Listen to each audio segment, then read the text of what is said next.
Welcome to another episode of the Uplevel Your Online Business Show with me, Sarah. I get the question of how do I post and how do I show up as my most authentic self so much. And I wanted to take a moment on this podcast to talk about my best practices, my experiences with this, what I tell my high ticket clients. So you guys are going to get like the whole spiel about what I usually talk to my clients about, and a book in specific that can really help you with this.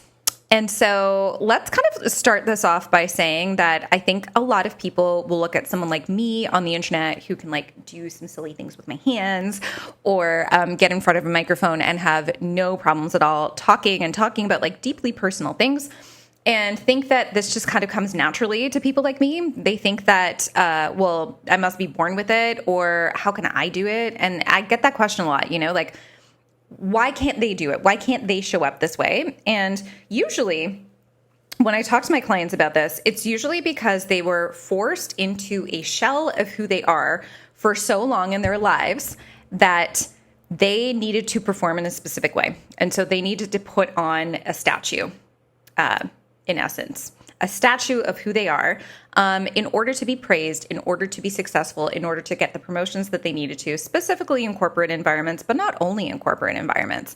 And I worked in government for a very long time in Canada, and I wore the same kind of costume.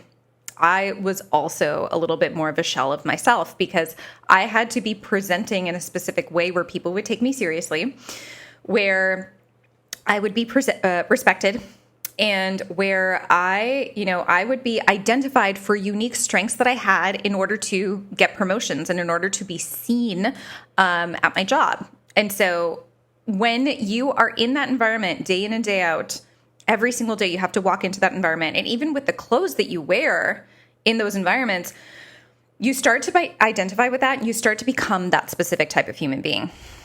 And the thing is, in your online personal brand and in the online space, especially when you're acting as a personal brand, you need to throw all of that out the window.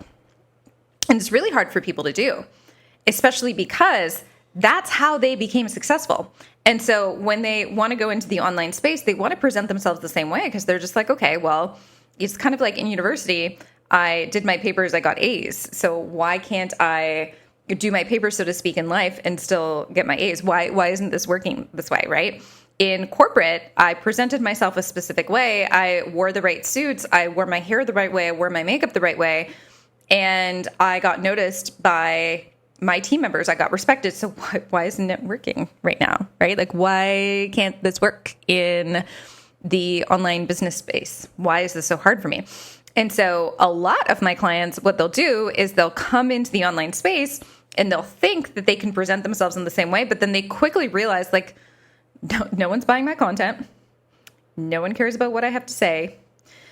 I am incredible at what I do, but I really suck at marketing it. And that's when they realize, okay, I genuinely have a problem. And there's also layers to this, by the way. So this isn't just you come out of corporate and then you need to find yourself, but then as soon as you find yourself, you can do really well. There are layers to finding yourself, and there are layers to how much you're still hiding of yourself, which I find very, very fascinating. And you will go through this in every era of who you are as a personal brand and as a human being as you're building a business, right? So you're constantly shedding off layers of yourself that you use to hide yourself. The more you can shed off those layers while being strategic about it, okay, the more successful you're going to become in your business. And going back to what I was talking about when I was saying that so many people come to me and they think I've just magically been like this, my very first video that I did online, I held my phone in my hand and I was like literally shaking while I was doing it. I was so embarrassed. I was so ashamed. The people who were watching my video were people who I knew from high school. I was, probably in my late 20s at the time when I was doing it. And I felt so embarrassed about it that I deleted it. What is so funny to me now is that, one, I don't have the video. Unfortunately, I cannot give the video to people because they always ask me for it. But also, two, what's really interesting to me is knowing what I know now, I can almost say with complete certainty that the people who were watching me were actually really inspired by what I was doing because no one else was doing it at the time. And I could almost say with complete certainty that those people were probably like, wow, she has guts, like they were following my story because they wanted to see what was going to happen there. In my brain at the time, I was like, oh, they're judging me. They think I'm like, an idiot for doing this. And I let all of that get into my head. And it was really hard for me to just like not kind of be myself when I was on camera. Even when I was doing yoga videos and in my yoga and wellness coaching business, it was so hard for me to not just like have this proper stature. But when I first started working with business coaches to kind of get my business off the ground, that was one of the things that I learned about branding. Be yourself. Be the silly part of yourself. And when I started doing that a little bit more, and when I started, just like seeing what I liked about other people who were really presenting themselves online and seeing their quirkiness and seeing a little bit more of their personality, I was like, well, maybe I can do a little bit of that myself. And I started doing it. And after I started doing it, what I realized was that a lot of people liked it. Maybe some people didn't like it, and that was fine. I wasn't for them. But a lot of people did like it. And the really fun thing there is that I started getting clients coming to me who were very similar to me, who were very quirky, but were kind of shy, kind of like afraid of the limelight. I had one client in specific that I absolutely loved working with, and she was an attorney. And she really looked up to me for how I can kind of just like go online and be myself. Because even when we were doing some preparations for her for a big event, she still didn't feel like she could fully show up as herself.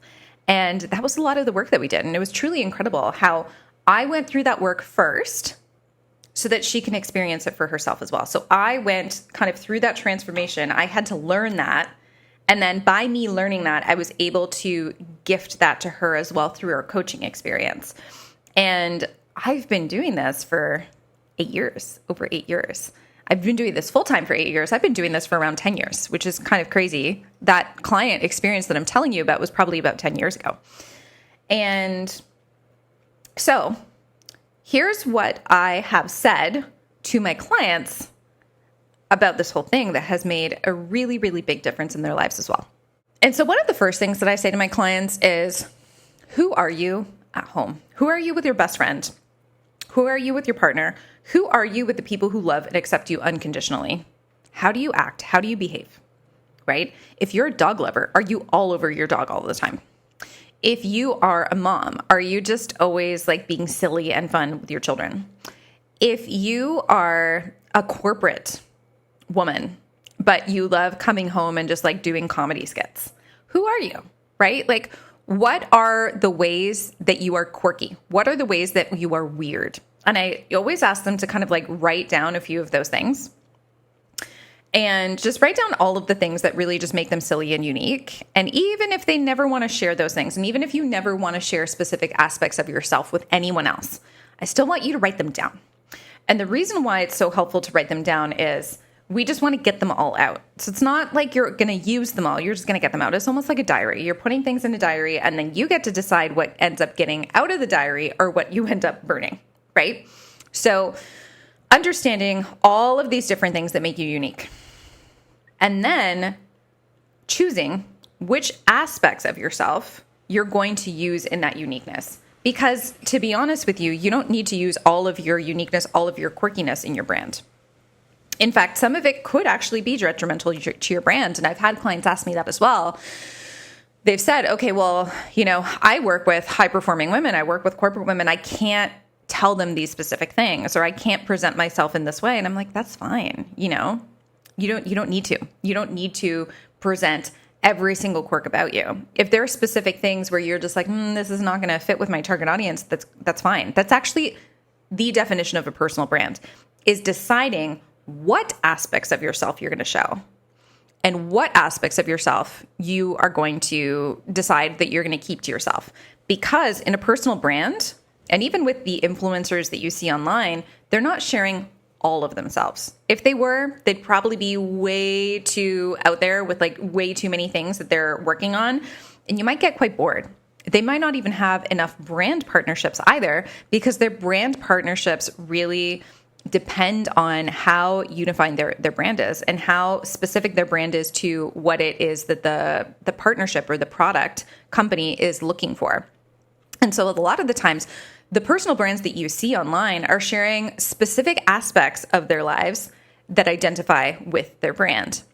And what we want to do, or what I want to do with my clients, is I want to really extrapolate those very specific parts of their brand that they can share with their audience that make sense for their coaching businesses, that make sense for their businesses.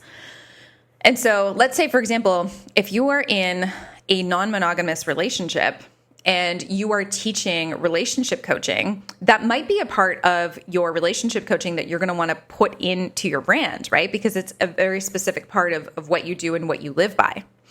However, if you are a sales coach or a fitness coach or nutrition coach or something like that, maybe you're not actually putting anything about your personal life or, your non-monogamous relationship or your relationship at all, for that matter, into your brand, right? If you're divorced, that could be a part of your story. It could be a part of your leadership coaching business, but it could also not be. You could also have nothing to do, that could have nothing to do with your brand. You could be a mother, you can be a father. And if it fits in with your brand, put it in, right? So if you're helping other people who are also moms and dads with their nutrition, then yeah, putting in your, relationship with your son, with your daughter, with your children is going to help you within that brand.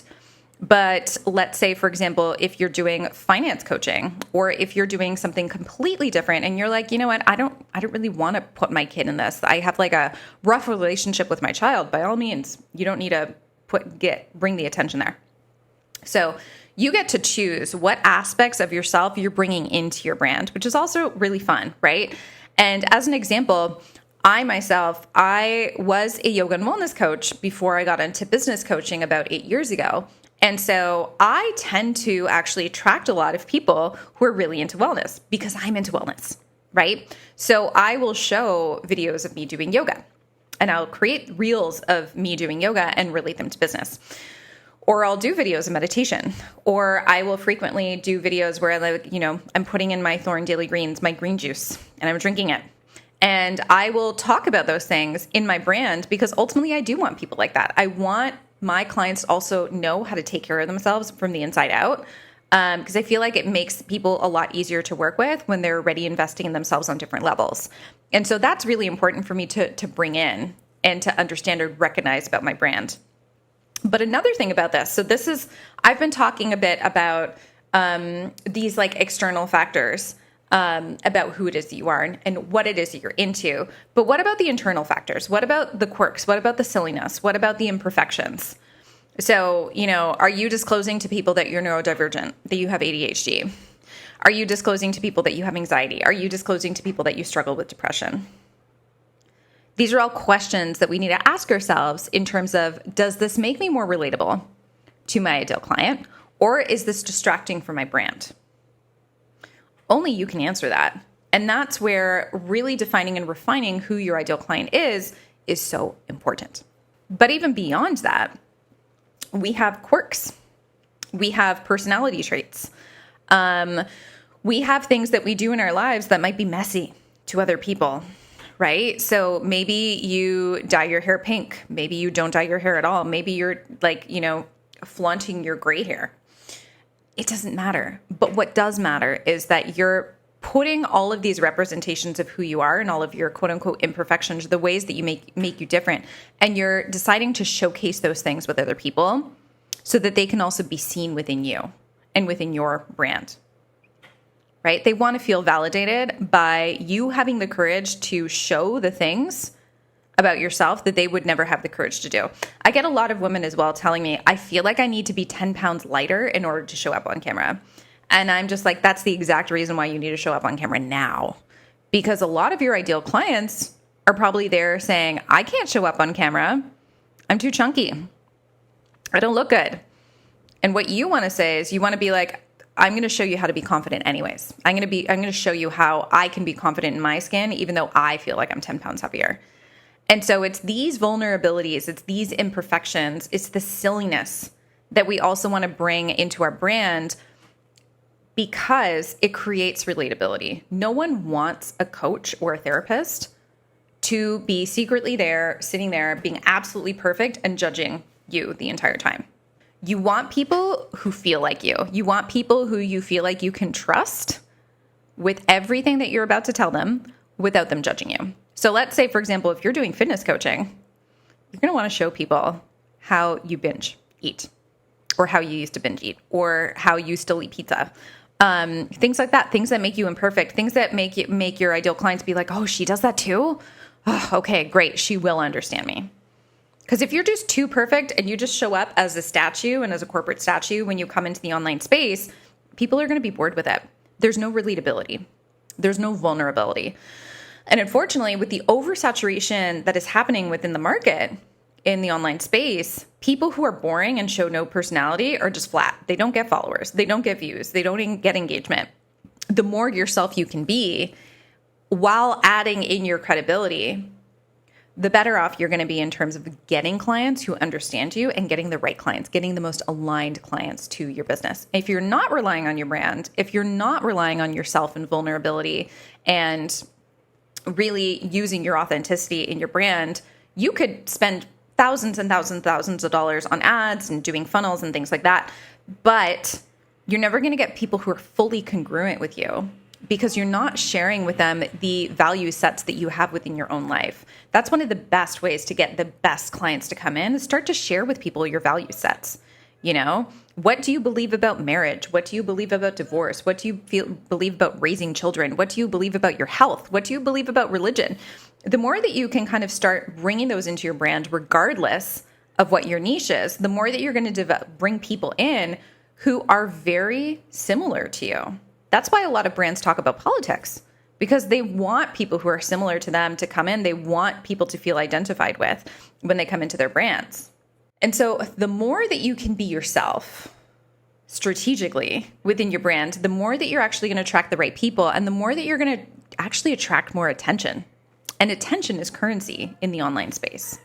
Once again, we want to be strategic with it. And so we don't want to just showcase everything about us and just like throw in everything. And I have seen brands before where I'm like, I wouldn't work with that person. They seem too much of a hot mess. But that's also because I'm not a hot mess myself. And so I don't carry myself in that specific way. You know, maybe they have people who really like that, and that's totally fine. But what I find is, especially for my types of clients who want to present themselves in a highly credible way, because they have credentials, they have a lot of expertise, is to be very selective about what pieces of yourself you put in your brand and be very strategic about what pieces of yourself actually belong in your brand. Once you can be really strategic and selective with it, that's when you can have a lot of fun with it. And that's when you start to like really mold your brand into something that goes beyond you. Because your brand isn't always 100% you all of the time, right? When people say social media is fake, in a way it is, because you're only sharing select aspects of you, and in a way it's not, because you're still being authentically you. You're still sharing those aspects of you that are very genuine. You're just choosing which aspects you show. And so by choosing the ones that you show, you actually also have a lot more control over your personal brand than you do over your personal life or you as a human being. And it actually also becomes fun because it becomes safe, because then you're like, okay, these are the topics of myself. This is the quirkiness and silliness about myself that I'm going to be able to extend out to the world. And these are also the aspects of myself that I want to keep to myself. These are the things I want to keep private. You know, maybe I don't want to talk about my relationship online. Maybe I don't want to talk about my relationship to my mother online. And you don't have to. You don't have to do all of the things that you see all the other people doing just to gain attention. But you do have to share vulnerability. And so my point here is, the amount of vulnerability that you share really truly depends on what's going to be the most relatable for your brand and ultimately what your ideal client needs to hear from you. So I'll leave you with that. Let's just have a thought about that, process all of that. Let me know what you think about this episode. Was this helpful for you? I always love to hear from you guys. You can find me on Instagram at Sara without an H, JLoureiro. Thank you so much for listening, and I'll catch you next time. Thanks for listening to the Uplevel Your Online Business Show. If you enjoy our show and would like the show notes and free goodies about how to grow your online coaching business, head over to sarajloureiro.com for more information. We hope you'll tune in next time.